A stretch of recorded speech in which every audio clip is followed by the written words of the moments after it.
Alright, welcome back to part 2. Let's continue.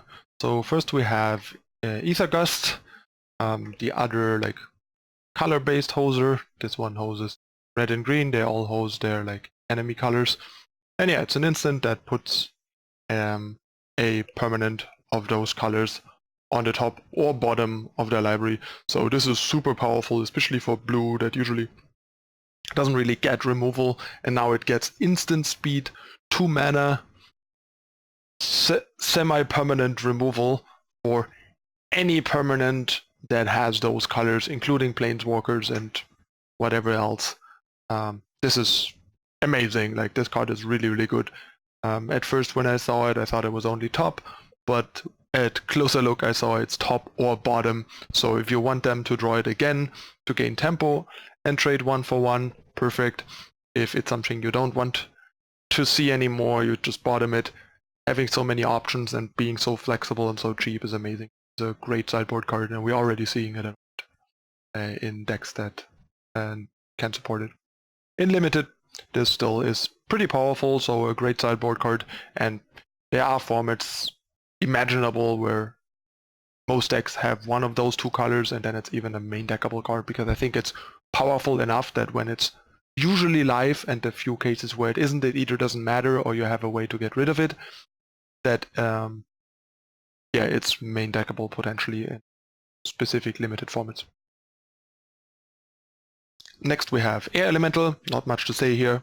Limited, powerhouse, uncommon, not a constructed card. Then we have Brineborn Cutthroat. This is pretty interesting.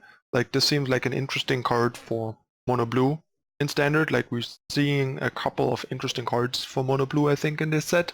So maybe mono blue can make a comeback, and this could be part of it. First of all, it having flash, it being a pirate, and it also yeah, growing with your spells like Spell Pierce, Dive Down, and so on, and your counter magic is pretty great. The fact that it is not a wizard is a potential issue, because that means you still need the Merfolk Trickster because of its wizard nature, but there could be a possibility to just play this in addition, because it does seem interesting. Although the fact that it starts as a 2/1 and that the deck doesn't have a ton of spells that trigger it might in the end prevent it from being quite good enough, so would have to test and see, but it's definitely a card worth exploring, I think. In limited, I mean, it's a 2-cost 2/1 flash at the very least, which is not bad, and once it grows into a 3/2, it's pretty good for a 2-drop, and once it grows past that, it's really good. So it seems like a very solid limited card at the very least. Nothing flashy, even though it has flash. No pun intended. Yeah, then Captivating Gyre, another limited only card. In limited, in Guilds of Ravnica, we had a 6-cost version that put 1 on top and 1 in hand, so basically a 1-for-1 plus tempo. This is pure tempo, but it's much more tempo. Hitting 3 creatures means more often than not the opponent will be left with no creatures, or at least no blockers, which is pretty powerful. So depends a bit on how the format plays out and blue's role in the format, which I am not that sure of yet. But yeah, if your deck is proactive, this seems like a potentially very powerful top-end card to push the opponent over the edge. Say in like a blue-white deck, for example, or green-blue deck, if it is more proactive than sort of like rangy, rampy. Then we have Cerulean Drake. This card's pretty sweet and another great addition for mono blue and other blue decks in general to help fight mono red.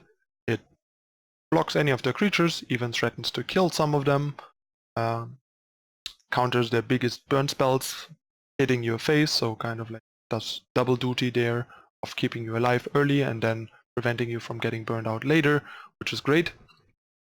So yeah, really nice sideboard card against red here. And then limited, I mean, yeah, probably a bit underpowered to end up in your deck often, because a lot of the time it will be like a 2-cost 1/1 flying with minor upside, which is not an exciting limited card.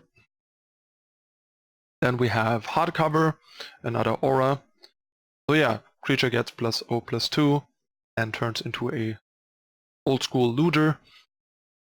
Not sure if that is worth investing a card. My guess is usually it is not, simply because you're investing a card just to kind of semi-turn off one of your creatures. Like, you basically have to have a creature that doesn't do much otherwise you're effectively semi-throwing away a creature and throwing away and investing hardcover itself just to start like cycling through your deck.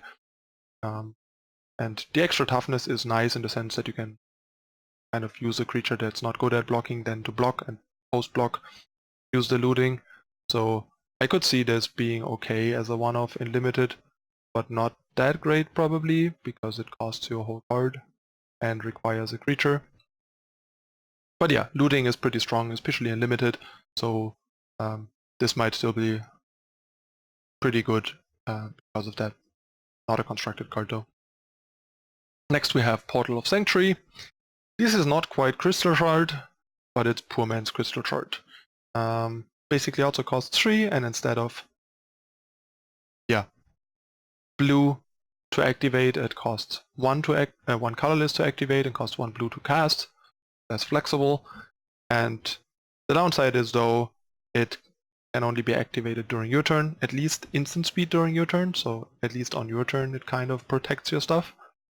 And the only upside over actual Crystal Shard is basically that it also returns auras that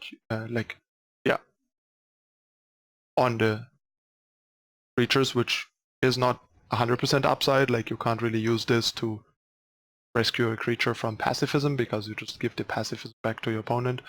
Card's kind of awkward. Crystal Shard was really powerful.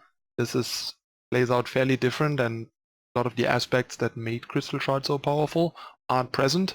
I'm not sure how good this is going to be in limited, and it's definitely going to be uninteresting for constructed. Next we have Renowned Weaponsmith.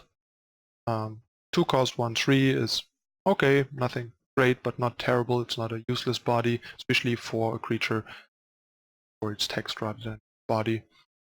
So it still does some blocking early turns, like turn it comes down, for example. Block the opposing 2-drop. Make sure you don't fall behind. And then yeah, if your deck has enough artifacts, this does pretty powerful ramping, and the fact that Heart Piercer Bow is now common in this set, not an uncommon like in the past, and Vial of Dragonfire present, this seems like a pretty solid like value engine, so a fairly nice uncommon pickup. Bow is not that great, so you might not put too many of them into your deck. Vial is a bit clunky, but it has a bit more impact, so the problem is still that you probably don't want to run a ton of both of these artifacts because they're both a bit marginal, but getting them for free from Weaponsmith is pretty nice, so definitely seems like an interesting card in it.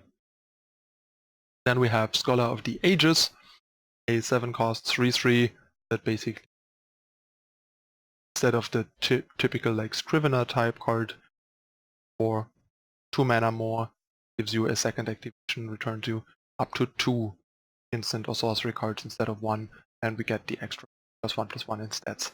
It is pretty expensive though, but it also is pretty powerful, so in the right limited deck, at least as a one-off, this seems pretty powerful. Just has massive diminishing returns in multiples because of maybe not having enough good targets in the graveyard anymore, so you have to use the spells that you returned with the first one, then play the second, and also it being pretty expensive, a bit situational, and also pretty small for the cost in terms of board impact. But yeah, the first one in the right deck seems a pretty powerful top-end grind card, puts you ahead.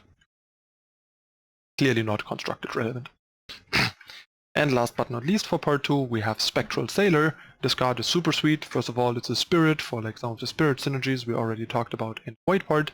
Second of all, it's a great 1-drop for mono blue.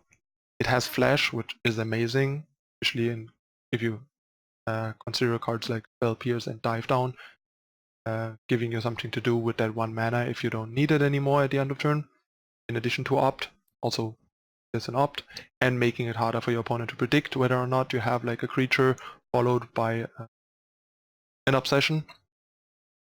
Then it has flying, it's a spirit, it's a pirate, both potentially relevant creature types, and the fact that it just like kind of is a poor man's Furious Obsession in itself by just allowing you to instant speed dump your 4 mana into it to draw a card is amazing.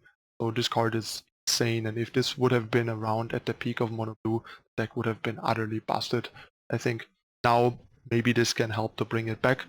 Definitely a pretty impressive card, and in Limited, given the activated ability, I think this is one of those cases where a 1/1 flying for 1 is very much playable and a pretty good card, where it otherwise would be a pretty marginal and uninteresting card for a Limited deck. So yeah, that's it for part 2. I'll be back in a moment with part 3 with the next 10 blue cards, so stay tuned.